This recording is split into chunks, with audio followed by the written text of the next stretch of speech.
Alors en fait, je voulais traiter avec vous. Olivier, bonsoir. On est toujours sur la demi-heure là?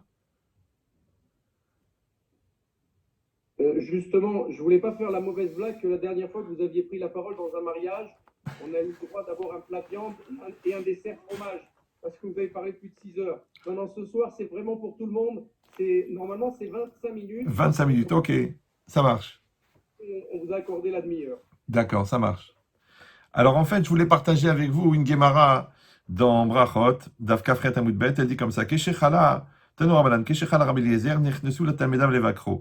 Quand Rabbi Eliezer était malade, alors ses élèves sont venus pour le visiter. On parle bien sûr, c'était la maladie avant de quitter ce monde. Et les élèves lui ont demandé: donne-nous des conseils pour aller au lavaba. Et parmi les conseils qu'il a donnés, pour résumer bien sûr, il a dit que Sheatem itpalelim, lorsque vous priez, De'ou lifnemi atem omdim, sachez devant qui vous vous tenez. D'accord? Donc là, ça a l'air d'être, et c'est une phrase qui est marquée dans toutes les synagogues, vous savez, c'est marqué Da lifnemi ata omed, sache devant qui tu te tiens. Cette notion de connaissance, on sait que dans le Maharal de Prague, quand c'est marqué Da'at, la Da'at, ça veut dire coller avec la chose, faire un avec la chose. Donc ici, ça ne s'agit pas simplement d'une connaissance intellectuelle, c'est-à-dire je sais quelque chose, d'accord? Non, ici, ça veut dire que je vis en fonction de ce que je sais, c'est-à-dire qu'en temps réel, je me rends compte que je suis devant Hachem. Dalifnemi ata omed, sache devant qui tu te tiens. Alors, et juste après, la Gemara, elle amène aussi un peu le même genre d'histoire avec Rabbi Yochanan ben Zakkai, que lui aussi, il était en train de mourir, et ses élèves étaient devant lui, et ils lui ont posé la question. Ils lui ont demandé, donne-nous des barechenou, il a dit bénis-nous. D'accord? Ça veut dire, donne-nous aussi le chemin pour aller au monde futur. Amar lahem, yeratson shete more shamaim alechem kemore vatsar vadam. Ouais, que ça soit la volonté d'Hachem, qu'elle soit votre crainte des cieux comme la crainte des hommes. C'est bizarre, d'accord? Quand on parle de la crainte de Dieu, maintenant il y a des centaines de livres qui ont été écrits, c'est le plus haut niveau de perception qu'on peut avoir d'Hachem, d'accord? Et lui, qu'est-ce qu'il leur dit? Il leur dit que cette crainte, elle doit être comme la crainte des hommes. Genre, t'as peur d'un voyou, t'as peur qu'on te fasse honte, mais ça n'a rien à voir. Ouais. Alors, ils ont répondu, Amroulo, Talmidav, ils lui ont dit, ses élèves, Adkan, jusque-là, ça veut dire tellement on est nul que tu nous proposes comme crainte de Dieu la crainte qu'on a pour les autres hommes. Amarlaim, il leur a dit, Ulvaï, Ulvaï, ça veut dire, ça serait déjà pas mal. Tederou, sachez, que chez Adam, over avera, omer shelo yarini Adam. Lorsqu'un homme faute, il dit, pourvu qu'un homme ne me voit pas. D'accord? Quand quelqu'un va faire une bêtise, en général, il essaie de faire ça dans un endroit discret. D'accord? S'il veut voler une pomme, il regarde à droite, à gauche, si on ne le voit pas. S'il a rendez-vous avec une personne pour faire des avérotes, c'est rare qu'il le mette sur Facebook ou qu'il annonce l'adresse. Ouais, parce qu'il veut faire une avéra, il le fait discrètement. Pourquoi? Parce qu'il a peur. Il a peur du regard de l'homme. Il dit, ça veut dire quoi? Alors, donc, ça veut dire quoi? Shema Yarini, Shelo Yarini Adam, qu'un homme ne me voit pas. Donc, qu'est-ce que ça veut dire? Rabbi Yochanan, il vient et il a dit que la crainte du ciel soit sur vous comme la crainte des hommes. D'accord? Et les élèves se sont choqués, c'est un niveau très bas. Il leur répond, sachez que quand un homme veut faire une faute, il dit, pourvu qu'un homme ne me voit pas. Donc, qu'est-ce que ça veut dire? Quel rapport maintenant avec la crainte de Dieu? D'accord? Peut-être c'est l'hypocrisie, ça, c'est de vivre dans le regard de l'autre. Quel rapport avec la crainte? En vérité, qu'est-ce que c'est la crainte d'Hachem? En résumé, c'est un niveau extrêmement concret de l'existence de Dieu. C'est-à-dire que quand je dois penser que Dieu existe, et je dois penser surtout que Dieu intervient dans ma vie de manière concrète. Il dit cette logique-là. Alors, j'avais donné une phrase comme ça, qui est le sujet de cette petite intervention. On dit, le concret, c'est ce qu'on crée. D'accord? Le concret, c'est ce qu'on crée. Le mot concret, d'accord? Il ressemble au niveau phonétique au mot ce concret. C'est ce concret. C'est-à-dire que ce qui est le concret réel, parce que les gens ils disent, bah, il y a le concret, il faut être pragmatique, il y a la réalité, il faut être réaliste. Non, non, non, non, non, non. Le concret, c'est seulement ce que tu crées. Tout ce que tu ne crées pas, d'accord? Eh ben, c'est dans les vapes, c'est dans les idées, dans l'illusion, mais il n'y a pas quelque chose de réel. D'accord? C'est dans ta tête, c'est un fantasme ou une mytho, oui, mais c'est pas du concret. Le concret, c'est ce qu'on crée. Et ce qu'on crée, c'est ce qu'on croit. Ça veut dire que, en vérité, la réalité créée, elle n'est que la projection de ma croyance. D'accord? Maintenant, de la manière comme ça existe dans la croyance par rapport à Hachem, de la manière dans la vie. Si tu crois à ton couple, alors tu peux créer ton couple. Si tu dis, ah, ça marchera jamais, vous la connaissez pas, elle est folle, donc c'est normal que ça marche pas. Si tu crois en tes enfants, d'accord, si tu crois à l'intelligence de ton mari, si tu crois à l'amour de ta belle-mère, ah non, ça marche pas, d'accord. Non mais si tu crois, à chaque fois que tu crois en quelque chose, en fait, tu crées la chose par le fait que tu y crois, parce que c'est ça la croyance, ouais. Même en latin, confiance, c'est avec foi. Et c'est quoi la foi? La foi, c'est la capacité à s'investir dans une chose qu'on ne voit pas. D'accord? Je ne vois pas la chose, je ne vois pas l'avenir, mais j'y crois. D'accord? Je ne vois pas la sortie du tunnel, mais j'y crois. Donc ça veut dire quoi? C'est-à-dire que la croyance ne peut exister que justement dans quelque chose que tu ne vois pas. Mais d'un autre côté, c'est elle qui permet de fabriquer ce qu'ensuite tu vas voir. Donc toi, tu y as cru en ce magasin. Tu dis, mais je ne comprends pas, il est mal placé, il est tout pourri. Il y a des planches, il faut tout refaire. Ok, mais moi j'y crois. Le gars, il y croit, tu viens, un mois après, il y a un magasin. Tu viens, 2 ans après, il y a 6 millions d'euros de chiffre d'affaires par semaine. Tu dis, mais comment c'est possible? Eh bien, parce qu'il y a cru. D'accord? Mais c'est exactement pareil. Donc on dit que le concret, encore une fois, c'est ce qu'on crée. D'accord? Et c'est ça la création, c'est ça l'œuvre de création. Et ce qu'on crée, c'est ce qu'on croit. Donc ça veut dire que la réalité qui est devant moi, en vérité, elle est la projection de ma croyance. D'accord? Ça existe aussi un peu en physique quantique aussi. Ouais, qu'une réalité, elle n'existe qu'en fonction de la conscience que j'en ai, et qu'à partir du moment où j'en ai conscience, je la fige.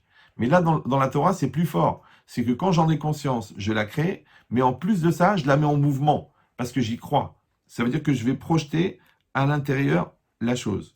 Maintenant, si on dit que, de la même manière, un homme, la croyance qu'il a en Hachem, c'est ce qui fait qu'Hachem existe. D'accord? Ça veut dire que dans l'absolu, Hachem n'a pas besoin de nous pour exister. Il existe de toute façon. Mais dans notre vie à nous, il n'existe qu'en fonction de la croyance que nous en avons. C'est pour ça que c'est marqué dans la Gemara dans Sota à propos de l'orgueilleux. Hachem, il a dit Amar Akadosh Baruch Hu, En ani ve'u yecholim ladur ba'olam. Lui et moi, on ne peut pas exister dans le monde. D'accord? C'est-à-dire Hachem lui-même, en parlant de l'orgueilleux, il dit que lui et moi, on ne peut pas exister. Sous-entendu, il n'y a pas la place pour nous deux. Alors il demande le Rav Dessler, il dit, mais comment est-ce qu'un homme, il peut faire de l'ombre à Dieu? Sous-entendu, quand l'homme existe, alors Hachem ne peut pas exister.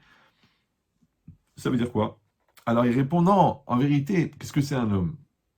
Un homme, c'est un cumul aléatoire et éphémère de particules élémentaires désorganisées dans un espace cosmique infini et inaccessible. D'accord? Bon, ça veut dire ce qu'on appelle en anglais reh, c'est rien. D'accord? Un homme, c'est rien. Alors comment un homme qui est rien, il peut faire de l'ombre à Dieu? C'est pas possible. Il peut empêcher Dieu d'exister. Il répond à Dessler, non. C'est que dans la vie de cet homme-là, l'homme qui est orgueilleux, en vérité, il se prend pour Dieu. D'accord? Parce que le mot je et le mot Dieu se ressemblent. D'ailleurs, quand vous écoutez bien, les gens souvent, ils disent je fais ce que Dieu veut. Alors, si Dieu veut, le mot je et le mot Dieu se ressemblent. Maintenant, il y a des gens qui se prennent pour des dieux. D'accord? Il a une beauté divine, il a un pouvoir divin. En vérité, un homme, il peut se prendre pour Dieu. Pourquoi? Parce que l'homme, il est créé à l'image d'Hachem. Et comme l'homme est fait en 3 parties, il y a le corps, la viande, ouais, plus ou moins organisé selon le mazal pondéral de chacun. Après, il y a le nefesh, le psychique, le jeu, le moi. Et après, il y a le neshama. Donc en fait, le bout le plus profond du moi, c'est la frontière avec le début de la neshama. À cet endroit-là, là, où se confondent la frontière du moi et le début de l'âme, d'accord? Et il y aurait peut-être une possibilité d'imaginer une dimension, entre guillemets, divine de l'homme. Pourquoi? Parce que l'homme, lui, il va utiliser l'énergie de l'âme. Cette énergie de l'âme, en fait, elle est divine. Quand elle sort de la neshama, elle arrive dans le psychique. Cette énergie, elle reste divine, mais elle est utilisée par l'homme. Maintenant, quand l'homme va devenir le détenteur de cette énergie, qui s'appelle à ce moment-là la volonté, et c'est lui qui va décider d'orienter cette énergie, la volonté, vers le bien ou vers le mal. Donc là, en vérité, il devient détenteur d'une énergie qui vient de l'âme, donc qui par nature est divine. Donc elle est infinie. Donc maintenant, on se retrouve dans un paradoxe. C'est que quand un homme dit « je veux », le « je », il est humain, mais le « veut », il est divin. Encore une fois, attention, on ne parle pas de l'orientation de cette énergie, qui s'appelle le libre arbitre, ça c'est humain. On ne parle pas de la connotation de cette énergie, Ça, ce qu'on appelle la personnalité. Ça, c'est humain. Mais l'énergie en elle-même, cette énergie pure, ouais, qui vient de l'âme, qu'on appelle en éthique médicale la vie, quand cette énergie, elle sort du corps et qu'elle arrive dans le psychique et qu'elle est prise en charge par la personne, par le jeu, ce qu'on appelle shlita taratson, la maîtrise de la volonté, à ce moment-là, elle devient domestiquée, entre guillemets, par l'homme. Et c'est lui qui va l'orienter vers le bien ou vers le mal, et c'est sur ça qu'il va être récompensé ou puni. Maintenant, quand cette énergie va la mettre dans son corps, elle va devenir la motivation qui va le faire bouger.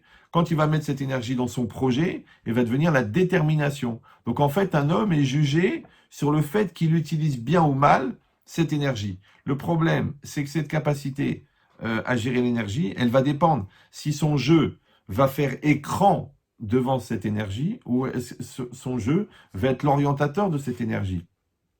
En résumé, quand je dis je veux, ouais, si le vœu sera à projeter mon je, ça s'appelle de l'orgueil. Mais si mon je sert à orienter mon vœu, alors là, ça s'appelle faire la volonté d'Hachem.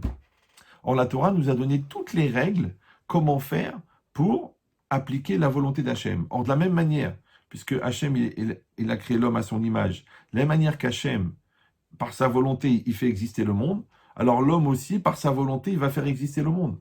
Donc, quand on dit qu'un homme, oui, en fait, le concret, c'est ce qu'on crée, c'est-à-dire qu'en temps réel, d'accord, le fait d'investir ma volonté dans quelque chose, par l'orientation de la croyance, fait que je crée en temps réel la réalité qui est devant moi. Oui, ça veut dire que quand on dit à Kadosh Baruch Hu, l'homme et la Torah, c'est-à-dire les bénis Israël, Hachem et la Torah sont un, ça veut dire qu'on est associé dans la création du monde, mais en temps réel. Maintenant, si vous allez dire oui, mais enfin bon, ça reste quand même assez abstrait, assez mystique, non, tu peux ramener les choses à un domaine plus clair. C'est que quand moi j'ai dit je crois dans mon couple, ça veut dire que je me suis enlevé un petit peu mon individu au profit de mon couple.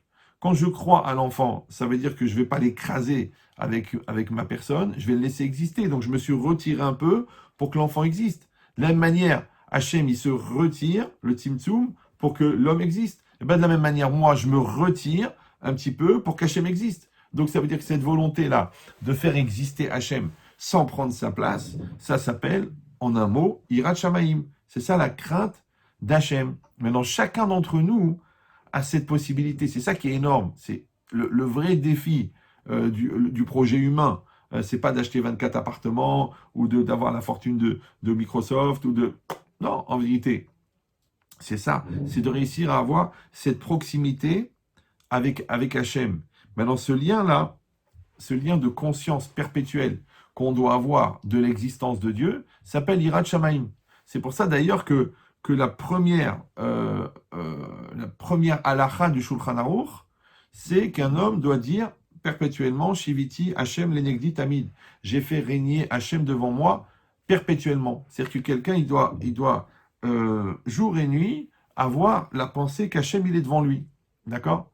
Alors, chez certains, ça s'appelle la conscience. D'accord? Chez d'autres, ça s'appelle la conscience morale. D'autres, la conscience professionnelle. Donc, la conscience maritale, la conscience parentale. Mais en vérité, c'est quoi? C'est la conscience en soi. Maintenant, le plus haut niveau de conscience que je peux avoir, c'est la conscience de Dieu. Parce que la conscience de Dieu m'oblige à avoir la conscience du reste.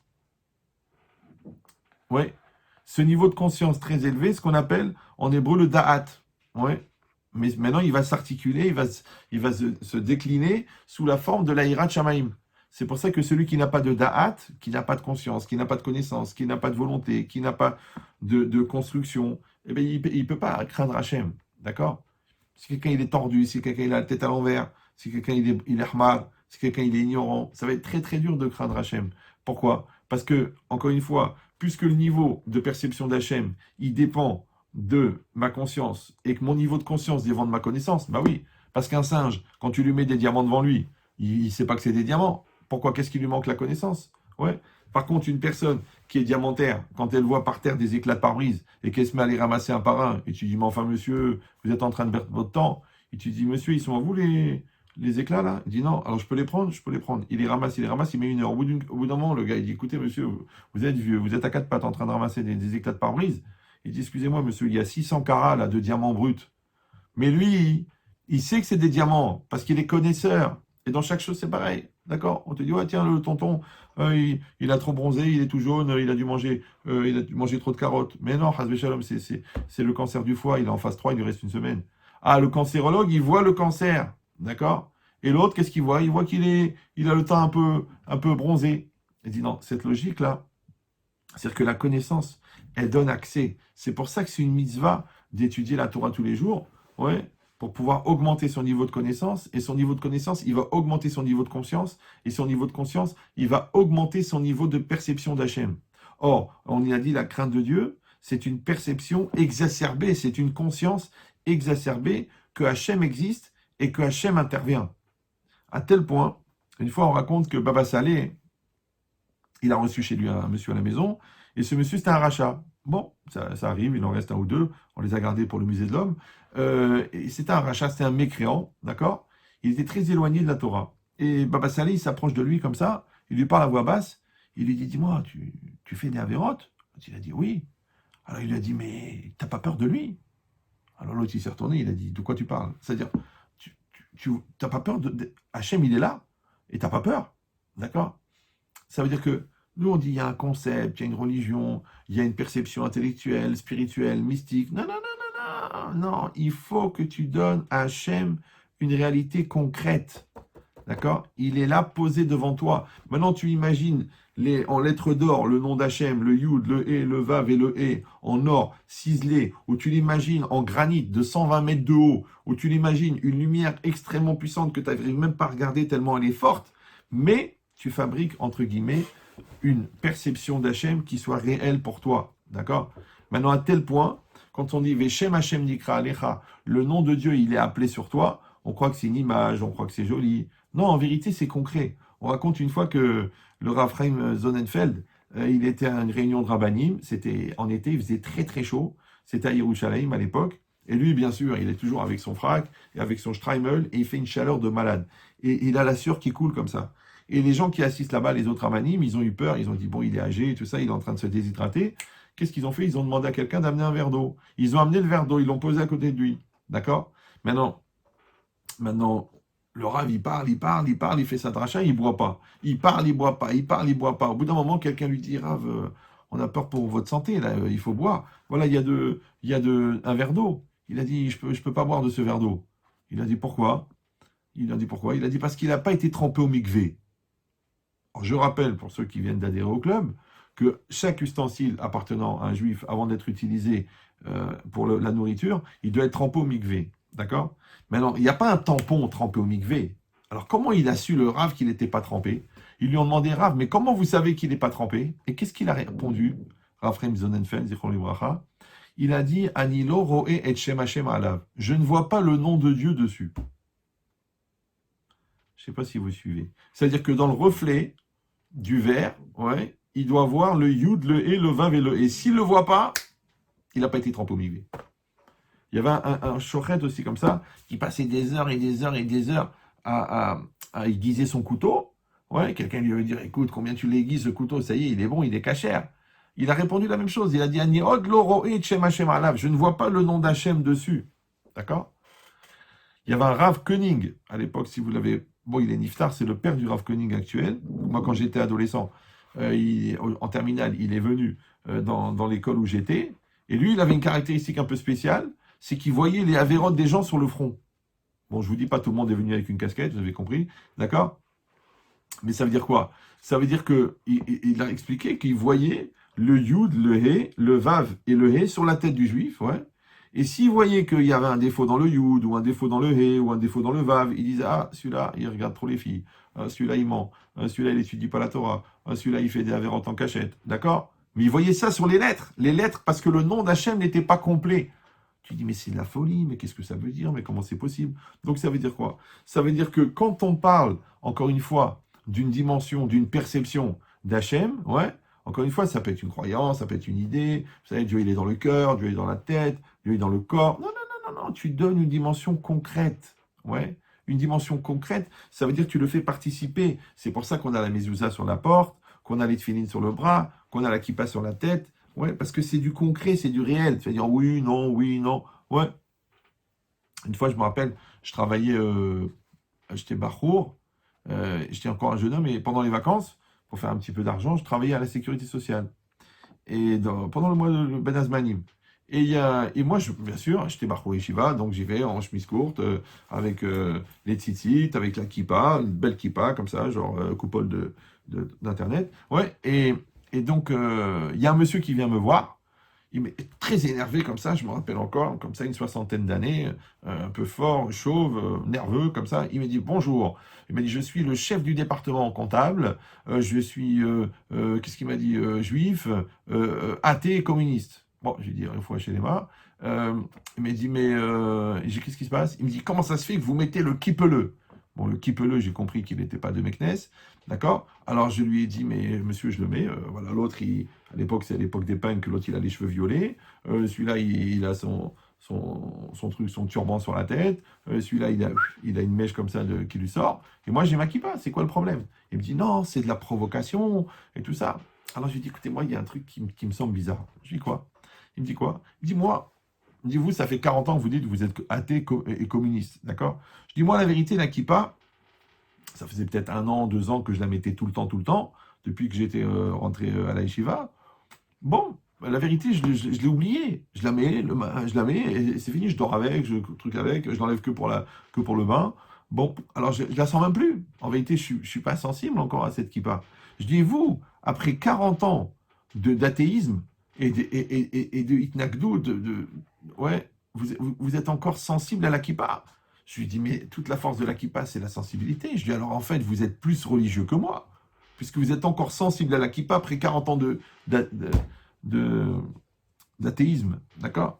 Ben c'est pareil, ça veut dire que nous sommes des bénis Israël, d'accord? Et nous devons porter fièrement notre judaïsme. On s'habille d'une certaine manière, on parle d'une certaine manière, on se couvre la tête d'une certaine manière, on se conduit d'une certaine manière, mais tout ça, en vérité, ce sont des aides-mémoires du fait que nous gardons en tête la conscience de Dieu, que nous gardons devant nous la parole de Dieu. Même on dit Baruch Hashem, les Maran Hashem, Kiddush Hashem, Chilul Hashem, on parle. Encore Hashem dans notre bouche, Hashem dans nos oreilles, Hashem dans notre tête, Hashem dans notre cœur, Hashem sur notre tête. Ça veut dire qu'on perpétuellement, on doit garder cette conscience. Et c'est ça la crainte d'Hachem. Une fois, j'étais dans un aéroport. Enfin, une fois, ça veut dire moi, je prends l'avion 2 fois par semaine, normalement. Donc, j'étais comme ça à l'aéroport et je passe la sécurité. Maintenant, j'ai l'habitude d'enlever la ceinture, les produits liquides, les chaussures si elles sonnent, les appareils électroniques, toutes les semaines. Mais j'enlève pas la kippa. Et puis, je vais pour passer la sécurité. Évidemment, il y avait un nouveau qui me court après. Monsieur, il faut enlever la calotte. Et moi, je fais genre, j'ai pas entendu. Le rabbin malentendant. Et j'avance. Et lui, il me dit stop. Et moi, je passe. Évidemment, si je passe et ça sonne pas, d'accord? Et il m'attrape, il me dit, écoutez, je ne comprends pas, monsieur, je suis assermenté, je vous dis d'enlever la calotte, pourquoi vous ne l'enlevez pas? Je lui dis, écoutez, je ne l'enlève jamais. Il me dit, ah bon, vous ne l'enlevez pas? Je dis, non. Il me dit, pourquoi? Je dis, bah, c'est pour protéger ce qui est en dessous. Ah bon? Il me dit, qu'est-ce qui est en dessous? Je dis, parce que vous n'avez pas. D'accord. Bon, donc ça veut dire quoi? Ça veut dire que on garde la kippa sur la tête, ouais, par rapport à notre conscience qu'on a d'Hachem. Mais encore une fois, cette conscience-là, elle doit être concrète. Alors peut-être que c'est ça ce qu'il a voulu dire, Rabbi Yochanan. Quand ses élèves lui ont demandé donne-nous un conseil pour aller au Lamaba, il a dit Shete more shamaim alechem ke more basar vadam, qu'il soit comme la crainte de l'homme. D'accord? Maintenant, voilà, moi je suis là par exemple. Vous me voyez là sur la caméra. Est-ce que vous pensez que j'existe ou non? Oui, non. Peut-être que non. Peut-être que je suis une projection, peut-être que je suis un humanoïde, peut-être que je suis une image en 3D. Non, j'existe. D'accord, j'existe. Maintenant, vous n'avez aucun doute sur mon existence. C'est pareil, je suis assis à côté de quelqu'un. Je ne me dis pas c'est un robot, ou c'est une image, ou c'est un effet hallucinogène. D'accord? Non, il existe concrètement.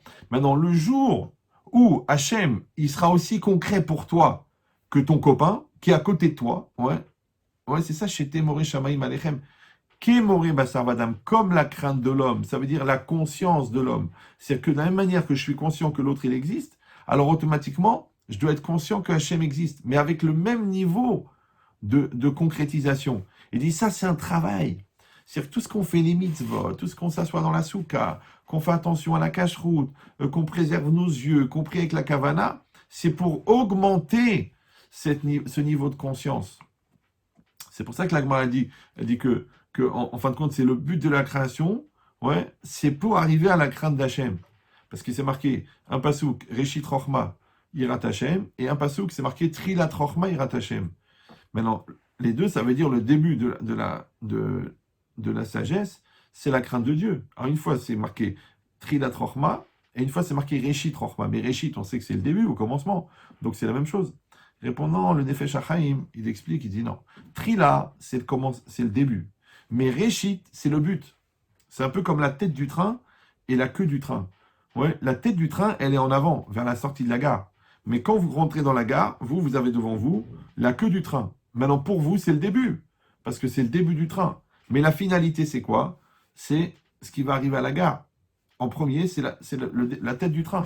Eh ben, c'est pareil. Un homme, il doit, Trilat Rochma, il doit avoir une crainte de Dieu de base. D'accord? Parce que tu as peur, parce que tu crains tes parents, parce que tu te rappelles de comment ta grand-mère, elle allumait les veilleuses en tremblant, parce que tu te rappelles de ton père, comment il faisait attention, comment ta grand-mère, ta mère, elle vérifiait les épices. D'accord?